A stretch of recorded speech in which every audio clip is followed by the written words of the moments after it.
Kalau selama ini Anda mikir AI itu cuma soal chatbot canggih atau asisten virtual, nah siap-siap aja deh.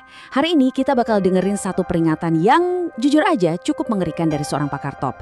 Dia percaya penemuan terhebat kita ini bisa jadi yang terakhir buat umat manusia. Wow,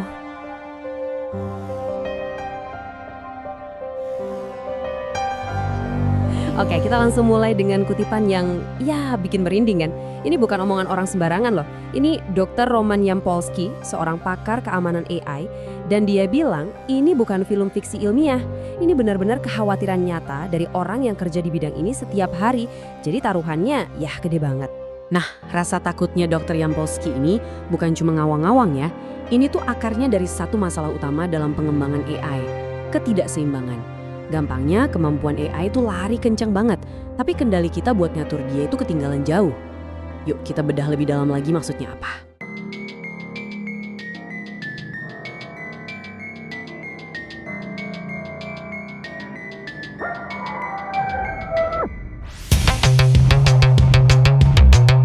Nah ini dia nih, inti masalahnya. Di satu sisi kemampuan AI itu melesat kayak roket. Tiap hari makin pinter, makin kuat, gila-gilaan pertumbuhannya. Tapi di sisi lain soal keamanannya, gimana cara kita ngendaliinnya, itu jalannya di tempat, ketinggalan jauh banget. Pertanyaannya, gimana kalau jurang pemisah ini makin lebar? Supaya kita lebih kebayang ancaman yang abstrak ini, Dr. Yampolsky punya analogi yang ngena banget. Coba deh bayangin, kalau kita dikasih tahu, 3 tahun lagi bakal ada alien datang ke bumi. Tapi kita sama sekali nggak punya rencana buat nyambut mereka. Panik nggak? Pasti panik kan? Nah, menurut dia, situasi kita dengan AI itu persis kayak gitu. Bedanya, sebagian besar dari kita bahkan nggak sadar sama sekali. Oke, ngomongin soal kiamat atau kepunahan mungkin kedengarannya masih jauh ya, kayak nonton film. Tapi gimana kalau dampaknya itu langsung kena ke dompet kita? Nah, sekarang kita coba geser ke prediksi ekonomi dan lihat gimana AI bakal ngubah dunia kerja. Dan itu cuma dalam beberapa tahun lagi loh. Ini dia nih prediksi besarnya. Katanya di tahun 2027, bentar lagi itu, kita bakal punya yang namanya AGI atau Artificial General Intelligence. Apaan tuh AGI? Gampangnya, ini AI yang udah bisa belajar dan mikir kayak manusia di hampir semua hal. Para pakar sekarang udah nggak nanya lagi, mungkin nggak ya terjadi, tapi kapan terjadinya?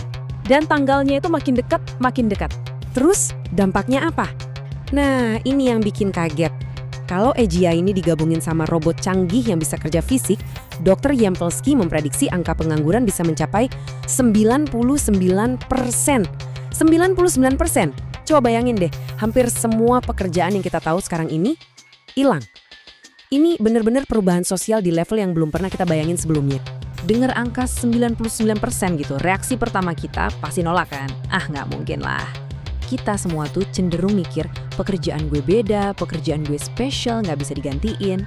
Nah, Dr. Yampolsky pakai cerita kecil ini buat nunjukin betapa seringnya kita dengar kalimat, kerjaan gue sih aman. Padahal kenyataannya bisa jadi beda banget. Oke, terus gimana dong? Kan solusinya biasanya ya udah belajar skill baru aja. Dulu mungkin iya, orang bisa pindah dari kerjaan pabrik terus belajar coding. Tapi sekarang gamenya udah beda. Kita disuruh belajar coding, AI-nya belajar coding juga, dan hasilnya lebih bagus dari kita. Terus kita bikin kerjaan baru kayak prompt engineer, AI-nya juga belajar jadi prompt engineer yang lebih jago. Kali ini kayaknya udah nggak ada tempat lagi buat lari. Sekarang kita masuk ke puncaknya prediksi Yampolsky. Momen yang disebut sebagai the point of no return. Titik di mana kita udah nggak bisa balik lagi. Saat kemajuan teknologi udah nggak bisa kita kontrol sama sekali. Yuk kita lihat timelinenya menuju apa yang disebut singularitas. Timeline ini nunjukin percepatan yang benar-benar gila. Mulai dari tahun 2027, AGI datang dan ngambil alih kerjaan-kerjaan yang butuh mikir. Nggak lama, tahun 2030, robot-robot humanoid mulai banyak, gantian ngambil alih kerjaan fisik. Dan puncaknya, di tahun 2045 terjadilah yang namanya singularitas. Jadi, atasi singularitas itu gampangnya gini. Ini adalah momen di mana AI super pinter itu mulai bikin penemuan sendiri, tanpa perlu bantuan manusia lagi. Bayangin ya, kemajuan teknologi yang biasanya butuh puluhan tahun bisa terjadi cuma dalam hitungan jam atau bahkan detik. Kita udah nggak bakal bisa ngikutin lagi, boro-boro ngerti. Terus, kenapa kita nggak bisa prediksi apa yang bakal dilakuin sama super intelligence ini? Nah, analogi anjing French Bulldog ini ngejelasinnya dengan pas banget. Coba deh seekor anjing. Dia nggak akan pernah bisa ngerti kenapa kita lagi nonton pembahasan kayak gini kan. Nggak nyampe otaknya. Nah, jurang pemahaman antara kita sama super intelligence nanti bakal sebesar itu. Atau bahkan lebih jauh lagi. Ini nih, beda paling mendasarnya. Dulu kita nemuin api, nemuin roda. Itu semua kan alat yang kita pakai. Kalau AI, ini bukan cuma sekedar alat. Dia ini meta penemuan. Sebuah penemuan yang bisa menciptakan penemuan-penemuan lain. Dia itu pengganti si penemunya itu sendiri.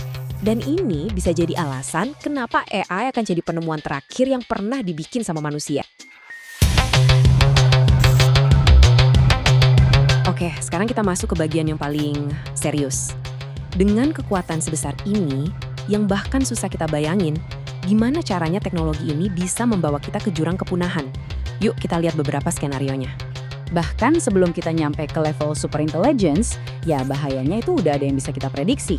Misalnya nih, ada orang jahat, teroris atau siapapun yang pakai AI buat bikin virus super mematikan yang belum pernah ada sebelumnya. Atau bisa juga ada sistem AI yang kuat banget tapi ternyata punya error fatal pas dirilis. Akibatnya bisa kacau walau. Tapi poin terpenting dari Dr. Yampolsky adalah ini. Ancaman yang paling menakutkan itu justru bukan yang barusan kita sebutin. Bukan hal-hal yang bisa kita bayangin. Kekhawatiran terbesarnya adalah bahaya yang sama sekali nggak kepikiran sama kita. Sesuatu yang benar-benar di luar nalar manusia.